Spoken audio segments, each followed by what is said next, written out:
श्री स्वामी समर्थ. स्वामी महाराज तुमच्या सर्व चांगल्या इच्छा पूर्ण करो ही स्वामींच्या चरणी प्रार्थना करते आणि आजच्या व्हिडिओला सुरुवात करते. पण त्या अगोदर चॅनलवरती नवीन असाल तर सबस्क्राईब करा आणि शेजारील बेल आयकॉनलाही प्रेस करा, म्हणजे माझ्या सर्व नवीन व्हिडिओंचं नोटिफिकेशन तुम्हाला मिळेल आणि तुम्ही एक पण व्हिडिओ मिस करणार नाही.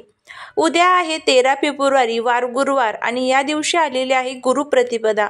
गुरुप्रतिपदा म्हणजे या दिवशी आपल्याला दत्तगुरूंचा जो नृसिंह सरस्वती भगवान यांचा अवतार आहे, तर त्यांच्या अवताराची उद्या सेवा, उपासना, आराधना करायची असते.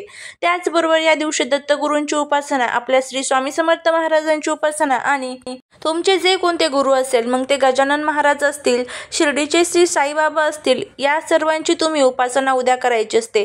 त्यांच्यासाठी उद्या आपल्याला काही नैवेद्य अर्पण करायचा असतो. त्या नैवेद्यामध्ये तुम्ही बेसनाचे लाडू, त्याचबरोबर घेवड्याच्या शेंगा, चपाती, डाळ भात याचा नैवेद्य आपल्याला अर्पण करायचा असतो. पण हा नैवेद्य बनवत असताना त्यामध्ये कांदा लसूणचा जो समावेश आहे, तर तो चुकूनही आपल्याला करायचा नसतो.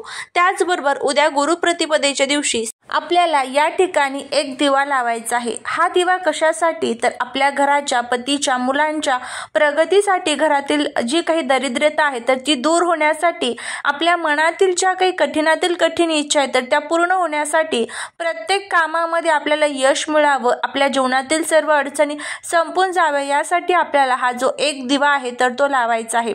अगदी वर्षातून एकदाच ही संधी आपल्याकडे येत असते की गुरुप्रतिपदेच्या दिवशी आपल्याला आपल्या गुरूंची सेवा करण्याचं पुण्य मिळत असतं.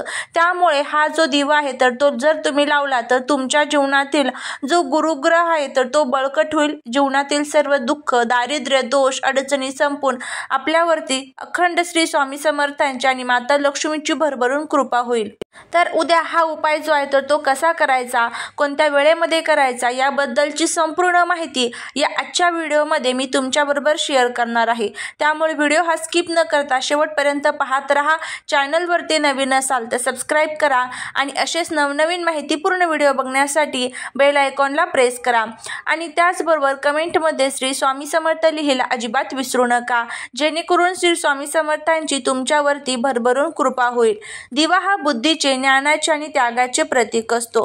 दिव्यामध्ये ज्या सकारात्मक लहरी असतात त्या आपल्या घरासाठी खूप महत्त्वाच्या मानल्या जातात. उद्या आपल्याला आपल्या घरामध्ये दत्तगुरूंच्या मंत्रांचं पठण करायचं आहे. त्याचबरोबर उद्या घरामध्ये तुम्हाला गुरुचरित्रामधील 14वा अध्याय आणि 18वा अध्याय याचंही पठण करायचं आहे. ह्या ज्या सेवा सांगत आहे ह्या चुकवू नका. कितीही तुमच्याकडे वेळ नसला तरीही तुम्ही थोडाफार उद्या वेळ काढायचा आहे आणि ह्या सेवा तुम्हाला करायच्याच आहेत. दत्तभावनी, त्याचबरोबर गुरुचरित्रातील 14वा 18वा अध्याय आणि त्याचबरोबर विष्णू सहस्त्रनाम, ह्या सर्व सेवा तुम्हाला उद्या करायच्या आहेत. आता त्यानंतर हा दिवा आपल्याला लावायचा आहे.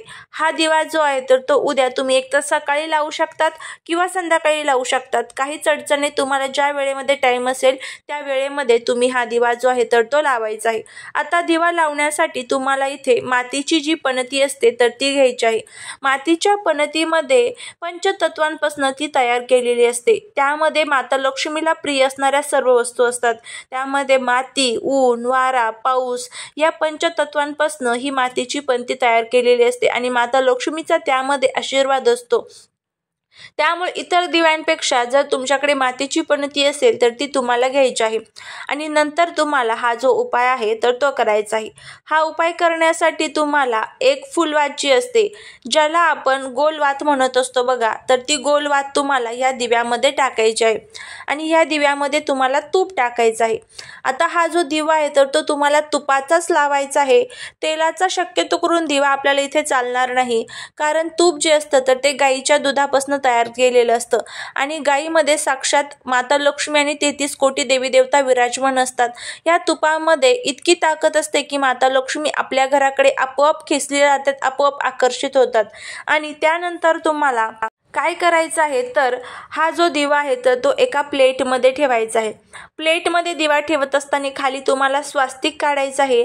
त्या स्वास्तिकवरती तुम्हाला हा जो दिवा आहे तर तो ठेवायचा आहे. आता बघा, जर तुम्ही सकाळीच हा उपाय करणार असाल तर सकाळी 11 वाजायच्या अगोदरच तुम्हाला हा उपाय करायचा आहे. संध्याकाळी जर तुम्ही हा उपाय करणार असाल तर संध्याकाळी 5 नंतर तुम्ही हा उपाय करायचा आहे.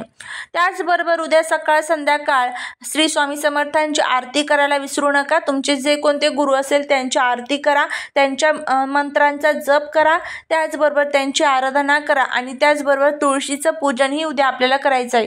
तुळशीचं पूजन कसं करायचं याचाही व्हिडिओ चॅनलवरती टाकलेला आहे, तोही व्हिडिओ आवर्जून चेक करा. आपण वेगवेगळ्या प्रकारच्या देवी देवतांसाठी वेगवेगळ्या प्रकारचे दिवे लावतो. आता जसं की आपण शनिदेवांना प्रसन्न करण्यासाठी मोहरीच्या तेलाचा दिवा लावतो, चमेलीचा तेलाचा दिवा हा आपण हनुमंतरायांसाठी गणपती बाप्पांसाठी समर्पित करत असतो. कारण त्यातले जे तेल आहे तर ते त्यांच्यासाठी समर्पित केलेले असतात आणि त्यामुळे आपल्या जीवनातील सर्व ग्रहदोष, वास्तुदोष, शत्रुपीडा, शत्रुबाधा दूर होण्यासाठी मदत होत असते. त्यानंतर तुम्हाला काय करायचं आहे तर आता त्या प्लेटमध्ये हा दिवा ठेवला की त्यानंतर तुम्हाला हा दिवा तुमच्या देवघरासमोर ठेवायचा आहे. देवघरासमोर दिवा ठेवल्यानंतर दिव्याला प्रज्वलित करायचं आहे आणि त्यानंतर तुम्हाला ह्या दिव्याला चारी बाजूने हळदी, कुंकू, अक्षता अर्पण करायचे आहे आणि नंतर ह्या दिव्यामध्ये तुम्हाला 2 वस्तू टाकायच्या आहेत. त्यामध्ये पहिली जी वस्तू आहे ती म्हणजे चिमूटभर तुम्हाला हळद टाकायची आहे आणि तुम्हाला एक छोटासा कापूरचा जो तुकडा असतो, वडी असते, तर ती तुम्हाला त्यामध्ये टाकायची आहे. नंतर हा दिवा तुम्हाला प्रज्वलित झालेला आहे. आता ह्या दिव्याला नमस्कार करायचा आहे, माता लक्ष्मीला प्रार्थना करायची आहे आणि माता लक्ष्मीला प्रार्थना करून सांगायचं आहे की माझ्या घरातील जे काही दुःख, दोष, अडचणी असेल तर ते दूर कर, अशी आपल्याला देवीला प्रार्थना करून तुम्हाला त्या दिव्यासमोर बसून एक जो मंत्र आहे तर त्याचं पठण करायचं आहे. मंत्र अशा पद्धतीने आहे बघा. ओम नारायणाय विद्महे वासुदेवाय धीमहि तन्नो विष्णू प्रचोदयात. हा जो विष्णू गायत्री मंत्र आहे तर त्याचं तुम्हाला 108 वेळेस पठण करायचं आहे.